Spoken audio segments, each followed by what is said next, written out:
2020 সাল থেকে ব্যাপক হারে ক্ষেপণাস্ত্র উৎপাদন স্থাপনা বাড়াচ্ছে চীন। দেশটি মার্কিন সামরিক শক্তিকে প্রতিহত করার পাশাপাশি এশিয়ায় নিজেদের আধিপত্য আরও দৃঢ় করতে দ্রুত এই সক্ষমতা বাড়াচ্ছে। স্যাটেলাইট ছবি, মানচিত্র ও সরকারি নোটিশ বিশ্লেষণ করে দেখা গেছে, চীনের রকেট ফোর্সের সঙ্গে যুক্ত 134টি স্থাপনার মধ্যে 60%-এরও বেশি সম্প্রসারিত হয়েছে।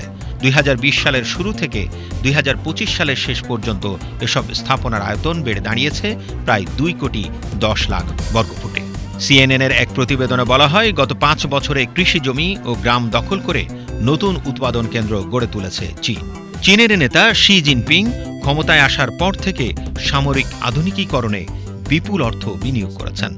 তার লক্ষ্য দেশের সশস্ত্র বাহিনী পিপলস লিবারেশন আর্মি পিএলএ-কে বিশ্বমানের বাহিনী হিসেবে গড়ে তোলা। বর্তমানে বিশ্বের বৃহত্তম সেনাবাহিনী চীনের, যার সক্রিয় সদস্য সংখ্যা 20 লাখেরও বেশি। স্টকহোম ইন্টারন্যাশনাল পিস রিসার্চ ইনস্টিটিউটের তথ্য অনুযায়ী চীন 2023 সাল থেকে প্রতি বছর প্রায় 100টি নতুন পারমাণবিক ওয়ারহেড যুক্ত করছে। তবে যুক্তরাষ্ট্র ও রাশিয়ার তুলনায় এই সংখ্যা এখনও অনেক কম। অস্ত্র বিশেষজ্ঞদের মতে, এসব ক্ষেপণাস্ত্র মূলত তাইওয়ানকে কেন্দ্র করে সম্ভাব্য সংঘাতের প্রস্তুতির অংশ। এই অস্ত্র ব্যবহার করে চীন যুক্তরাষ্ট্রের নৌবাহিনীকে দূরে রাখতে অ্যান্টি অ্যাক্সেস ডিনায়াল বাবল তৈরি করতে পারে। পেন্টাগনের প্রতিবেদনে বলা হয়, চীনের রকেট ফোর্স গত 4 বছরে ক্ষেপণাস্ত্র সরবরাহ 50% বাড়িয়েছে। এবছর চীন সামরিক বাজেটও 7.2% বৃদ্ধি করেছে, যার পরিমাণ প্রায় $24,500 কোটি।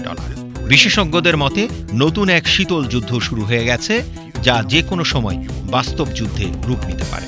এখন বিশ্ব অপেক্ষায় চীন কি উত্তেজনা কমাবে নাকি আরও এক ধাপ এগোবে বৈশ্বিক অস্ত্র প্রতিযোগিতার দিকে।